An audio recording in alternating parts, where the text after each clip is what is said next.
Orang bilang orang Minang itu agamanya kuat. Orang bilang kalau orang Minang pasti Islam. Tapi jangan lupa, itu dulu orang Minang pasti Islam itu dulu. Tahu enggak Bapak Ibu sekalian, orang Minang sekarang sudah banyak yang jadi pendeta. Pernah dengar?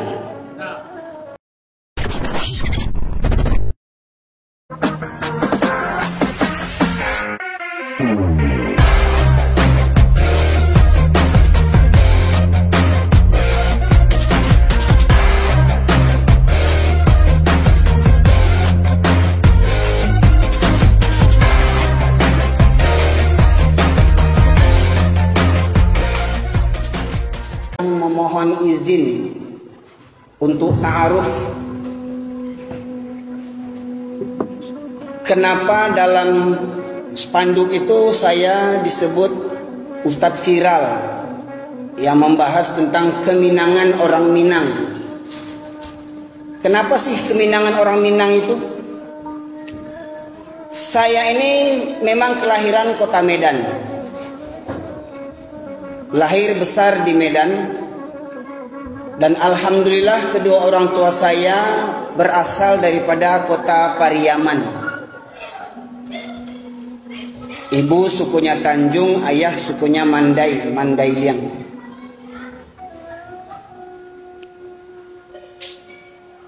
Setelah gempa 2009 saya baru hijrah dari Medan ke Pariaman. Berawal daripada renungan saya di tahun 2000, ketika saya masih di Medan. Tahun 2000 saya pulang kampung ke Pariaman, ingin mengerjakan sholat subuh. Mirisnya ketika waktu sholat subuh itu warga desa tidak ada yang ke surau. Kita orang rantau, kita yang buka surau. Hidupkan lampu, buka pintu, hidupkan lampu. Lihat tikar berserakan, lantai tebal dengan abu, di atap banyak sarang laba-laba, di ujung surau di dalam itu berserak kertas BT. Ketika itu tasirok jantung ambo. Saya bergumam dalam hati, ya Allah ya Rabbi. Sejak tahun 95 selagi lajang saya berdakwah ke negeri orang. Di Cilacap sudah pernah, di Medan, di Mandailing, Natal, di Aceh, sampai ke Malaysia. Orang bilang orang Minang itu agamanya kuat. Orang bilang kalau orang Minang pasti Islam. Tapi jangan lupa, itu dulu orang Minang pas Islam itu dulu. Tahu enggak Bapak Ibu sekalian, orang Minang sekarang sudah banyak yang jadi pendeta. Pernah dengar? Siapa namanya Pak? Yanwardi Koto, orang Lubuk Basuang, pendeta, punya gereja di Jakarta, gereja di Mangga Dua, gereja orang Minangkabau. Jadi dulu pemuda lalu di surau dulu falsafah kita orang Minang, adat bersendikan sarak bersendikan kitabullah, sarak mengata, adat memakai, itu dulu. Apa iya? Sekarang tidak. Makanya saya katakan, kalau laki-laki Minangkabau orang Baradai, panuah surau kokok yo Baradai orang Minangkabau, otak yang banyak kini. Silahkan nenek mama doko sidang ambo, silahkan. Orang Minang kini banyak gadang otak.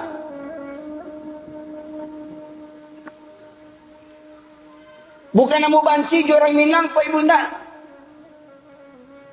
Kecil orang di Facebook, Ustaz Erwin ini kok dendam bana jorang Minang nyo bakasam bana jorang Minang. Bukan dendam. Dek saya ngambo makonyo bantu aku mau ceramah. Dek apa? Sok jantung ambo setelah ambo tinggal di kampung jantungan sok jantung. Ndak picayo. Raso ndak picayo. Bandak raso picayo. Di Medan Bapak Ibu sekalian, dekat saya tinggal Masjid Gang Kuba namanya, Masjid Kuba di jalan utama yang bertembusan dengan Jalan Halat Kota Maksum. Kalau Bapak Ibu pernah ke Kota Medan dekat Masjid Raya, wirid subuh dilaksanakan seminggu 3 kali. Wirid subuh berapa yang hadir? Tidak banyak, cuman 300 orang. Wirid subuh, coba tanya di tanah datar, kalau ada wirid subuh berapa yang datang? Jujur saja. Mana alim ulama Nagari Tanah Datar? Mana alim ulama Minangkabau? Mana masjid orang Minangkabau yang rami waktu subuh? Nyaris cuman cerita dulu.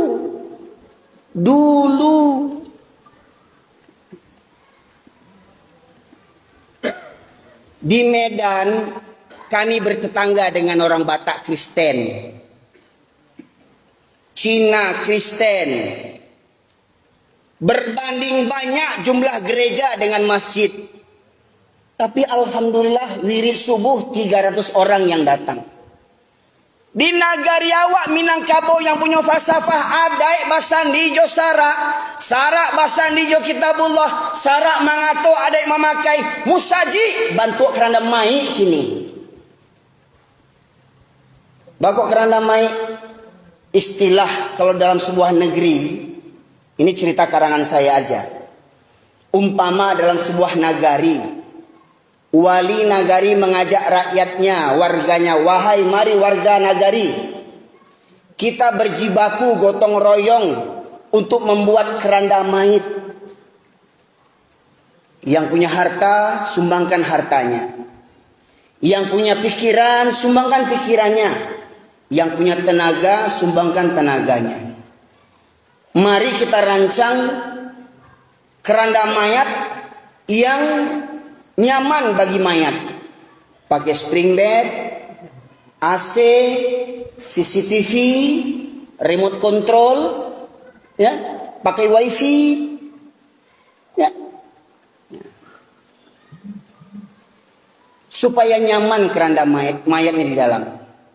Akhirnya berjibakulah orang kampung. Yang orang kayo puluhan juta pitih di keluan. Yang punya tenaga gotong royong, buat itu semacam. Yang punya fikir, oh bagusnya begini. Hingga jadilah keranda mayat itu. Setelah jadi, apa kata Pak Wali Nagari? Alhamdulillah berkat kerjasama kita semua, keranda mayat selesai. Sekarang siapa yang mau mengisi terlebih dahulu?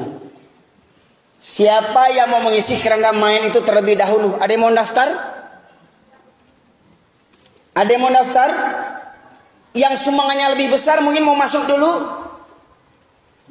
Yang tenaganya, ya, paluahnya sagadang jaguang ingin masuk dulu? Yang punya rancangan begini kan masuk dulu? Sadonyo tundo batundo. Angkulah dulu. Baitulah nasi Surawawa. Kok kamambanguan dak tangguang orang Minang kok kayo-kayo. Kok kamambangun dak tangguang. Semuanya berjibaku. Tapi setelah selesai siapa yang ngisi? Siapa yang mengisi surau? Alhamdulillah, mudah-mudahan ini bentuk kesadaran dari KNPI Tanah Datar yang semoga bisa diikuti oleh KNPI seluruh Nagari Minangkabau. Biasanya mohon maaf yang namanya HUT pemuda itu tak terlepas daripada hiburan. Begitu juga termasuk nanti HUT RI. HUT ke tahun berapa nih Pak RI Pak? 78? 78, 79? 78. Sudah mulai jalan-jalan. Di stop untuk minta sumbangan. Apa kegiatan yang dibuat? Panjat pinang. Apalagi organ tunggal. Emang gak ada acara lain selain itu?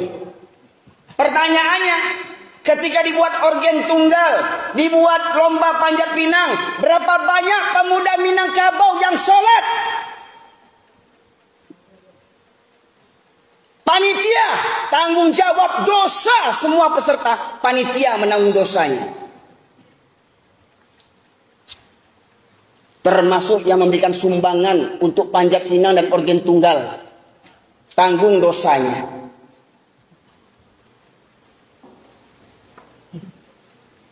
Pertanyaannya, apakah itu untuk menyambut kemerdekaan Indonesia yang dikorbankan darah para pejuang? Mereka para pejuang, Tuanku Imam Bonjol, Tengku Umar, Pangeran Diponegoro, dengan hartanya